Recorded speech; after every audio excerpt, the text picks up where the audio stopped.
देव सूर्य मंदिर, देवार्क सूर्य मंदिर या केवल देवार्क के नाम से प्रसिद्ध, ये भारतीय राज्य बिहार के औरंगाबाद जिले में देव नामक स्थान पर स्थित एक हिंदू मंदिर है जो देवता सूर्य को समर्पित है। ये सूर्य मंदिर अन्य सूर्य मंदिरों की तरह पूर्वाभिमुख न होकर पश्चिमाभिमुख है। देवार्क मंदिर अपनी अनूठी शिल्पकला के लिए भी जाना जाता है। पत्थरों को तराशकर बनाए गए इस मंदिर की नक्काशी उत्कृष्ट शिल्पकला का नमूना है। इतिहासकार इस मंदिर के निर्माण का काल 6ठी-8वीं सदी के मध्य होने का अनुमान लगाते हैं, जबकि अलग अलग पौराणिक विवरणों पर आधारित मान्यताएं और जनश्रुतियां इसे त्रेता युगीन अथवा द्वापर युग के मध्यकाल में निर्मित बताती हैं।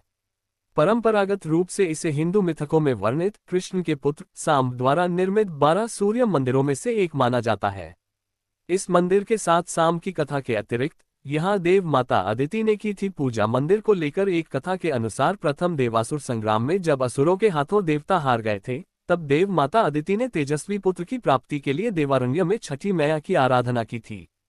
तब प्रसन्न होकर छठी मैया ने उन्हें सर्वगुण संपन्न तेजस्वी पुत्र होने का वरदान दिया था। इसके बाद अदिति के पुत्र हुए त्रिदेव रूप आदित्य भगवान, जिन्होंने असुरों पर देवताओं को विजय दिलाई। कहते हैं कि उसी समय से देव सेना षष्ठी देवी के नाम पर इस धाम का नाम देव हो गया और छठ का चलन भी शुरू हो गया। अतिरिक्त पुरुरवायल और शिवभक्त राक्षसद्वयमाली सोमाली की अलग अलग कथाएं भी जुड़ी हुई हैं जो इसके निर्माण का अलग अलग कारण और समय बताती हैं। एक अन्य विवरण के अनुसार देवार्क को 3 प्रमुख सूर्य मंदिरों में से एक माना जाता है, अन्य 2 लोलाक वाराणसी और कोणार्क हैं। मंदिर में सामान्य रूप से वर्ष भर श्रद्धालु पूजा हेतु आते रहते हैं।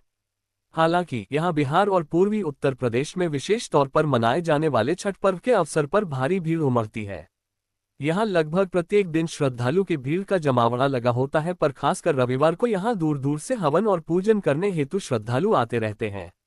मान्यता है कि आज तक इस मंदिर से कोई भी याचक खाली हाथ नहीं लौटा और अपने मनोवांछित फल की प्राप्ति करने के तत्पश्चात वो यहाँ की कार्तिक या चैत्र के छठ पूजा में सूर्य देव को अर्घ्य भी समर्पण करते हैं। देव के बारे में एक अन्य लोककथा भी है। एक बार भगवान शिव के भक्त माली व सोमाली सूर्यलोक जा रहे थे। ये बात सूर्य को रास नहीं आई। उन्होंने दोनों शिव भक्तों को जलाना शुरू कर दिया। अपनी अवस्था खराब होते देख माली व सोमाली ने भगवान शिव से बचाने की प्रार्थना की। फिर शिव ने सूर्य को मार गिराया। सूर्य 3 टुकड़ों में पृथ्वी पर गिरे। कहते हैं कि जहां जहां सूर्य के टुकड़े गिरे उन्हें देवार्क देव बिहार के पास, लोलाक सूर्य मंदिर काशी के पास और कोणार्क सूर्य मंदिर कोणार्क के पास के नाम से जाना जाता था। यहाँ 3 सूर्य मंदिर बने। देव का सूर्य मंदिर उन्हीं में से एक है। मंदिर निर्माण के कुछ वर्ष बाद ही एक घटना घटी कि जब देवासुर संग्राम में जब असुरों के हाथों देवता हार गए थे, तब देव माता अदिति ने तेजस्वी पुत्र की प्राप्ति के लिए देवारण्य में छठी मैया की आराधना की थी। तब प्रसन्न होकर छठी मैया ने उन्हें सर्वगुण संपन्न तेजस्वी पुत्र होने का वरदान दिया था। इसके बाद अदिति के पुत्र हुए त्रिदेव रूप आदित्य भगवान, जिन्होंने असुरों पर देवताओं को विजय दिलाई। कहते हैं कि उसी समय से देव सेना षष्ठी देवी के नाम पर इस धाम का नाम देव हो गया और छठ का चलन भी शुरू हो गया। देव नाम को लेकर एक अनुश्रुति यह भी है कि इस जगह का नाम कभी यहाँ के राजा रहे वृषपवा के पुरोहित शुक्राचार्य की पुत्री देवयानी के नाम पर देव पड़ा था। शक्ति की प्रदर्शन। जनश्रुति है कि एक बार औरंगजेब काला पहाड़ मूर्तियों एवं मंदिरों को तोड़ता हुआ यहाँ पहुंचा तो देव मंदिर के पुजारियों ने उससे काफी विनती की कि इस मंदिर को न तोड़े, क्योंकि यहाँ के भगवान का बहुत बड़ा महात्म्य है। इस पर वह हंसा और बोला, यदि सचमुच तुम्हारे भगवान में कोई शक्ति है तो मैं रात भर का समय देता हूँ, तथा यदि इसका मुंह पूरब से पश्चिम हो जाए तो मैं इसे नहीं तोड़ूंगा। पुजारियों ने सिर झुकाकर इसे स्वीकार कर लिया और वे रात भर भगवान से प्रार्थना करते रहे।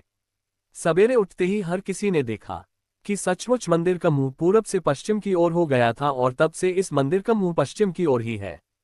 हर साल चैत्र और कार्तिक के छठ मेले में लाखों लोग विभिन्न स्थानों से यहाँ आकर भगवान भास्कर की आराधना करते हैं। भगवान भास्कर का ये त्रेतायुगीन मंदिर सदियों से लोगों को मनोवांछित फल देने वाला पवित्र धर्मस्थल रहा है।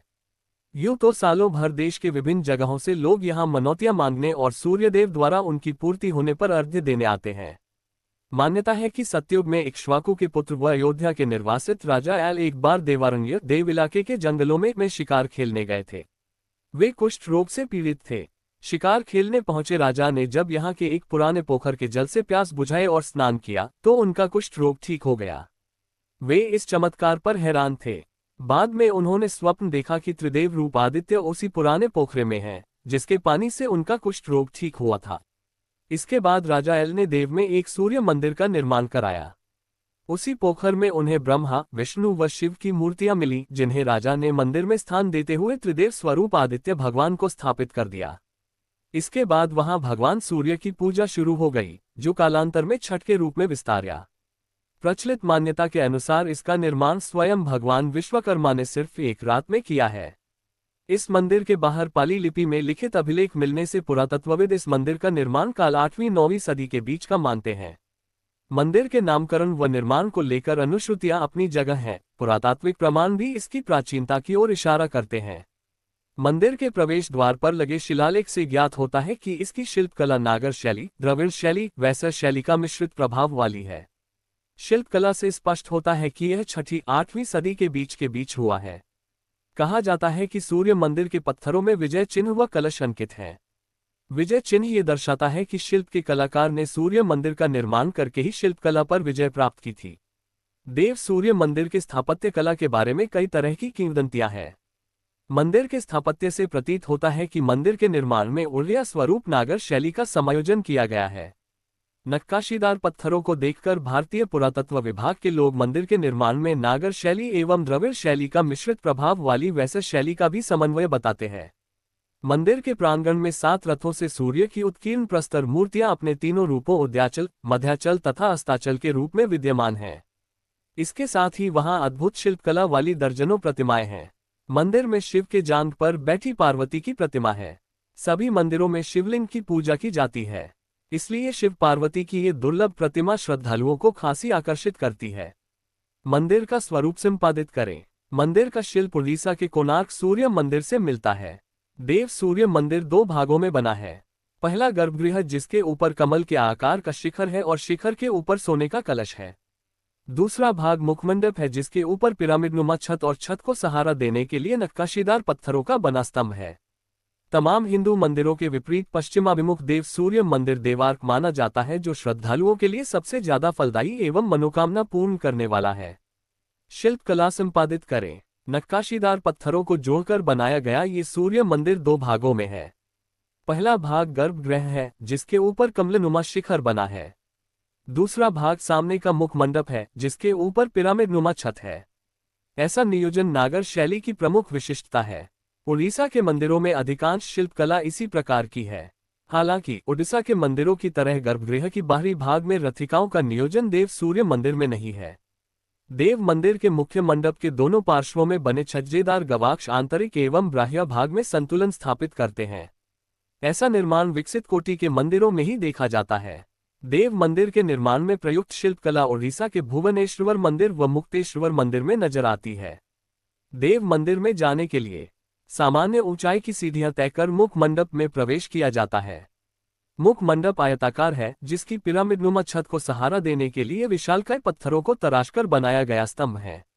देव सूर्य महोत्सव संपादित करें। देव सूर्य महोत्सव के नाम से विश्व प्रख्यात सूर्य जन्मोत्सव 1998 से लगातार प्रशासनिक स्तर पर 2 दिवसीय देव सूर्य महोत्सव आयोजन किया जाता है, जिसमें हर वर्ष सूर्य देव की जन्म के अवसर पर मनाया जाता है। ये बसंत पंचमी के दूसरे दिन मतलब सप्तमी को पूरे शहरवासी नमक को त्याग कर बड़े ही धूमधाम से मानते हैं। इस दिन के अवसर पर कई तरह की कार्यक्रम भी कराया जाता है। बसंत सप्तमी के दिन में देव के कुंड मतलब ब्रह्मकुंड में भव्य गंगा आरती भी होती है, जिसे देखने देश के कोने कोने से आते हैं। इसी दिन देव शहर वर्ष की पहली दिवाली मानती है और रात्रि में बॉलीवुड तथा भोजीवुड के कलाकारों को आमंत्रित किया जाता है और पूरा देव झूम उठता है।